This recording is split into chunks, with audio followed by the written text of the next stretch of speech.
So there's this worm that lives deep on the sea floor that pulls fish underground with lightning fast reflexes. Known as Eunice Aphrodiotes, or the bobbit worm after Lorena Bobbitt and what she did to her husband, the worm grows to be about 3 meters long. Now the bobbit worm belongs to a group known as the polychaete worms. This means the bristle worms, and these bristle worms are named as such because they have these bristle-like structures coming out of these fleshy protrusions from their skin known as chaetae. The bobbit worm also has 5 rainbow-colored antennae that it uses to attract fish as they swim by. When a fish swims by and bumps into one of these antennae, it triggers the bobbit worm to leap forward and grab the fish, pulling it deep underground. Sometimes this happens so quickly it rips the fish in half.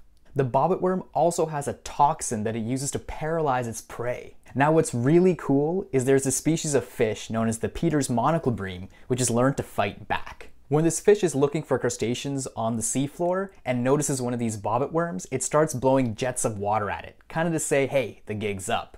When other fish in the area see this fish blowing these jets of water on these bobbit worms, it then signals the other fish to join in, and so this mobbing behavior essentially tells the bobbit worm, hey, I'm no longer an ambush predator, I can't get these guys, I better hide. Now while sometimes they do turn up in aquariums, seeing a bobbit worm in the wild is quite rare. If you're lucky, you might see one during mating season, as they all swim to the surface to release their sperm and eggs.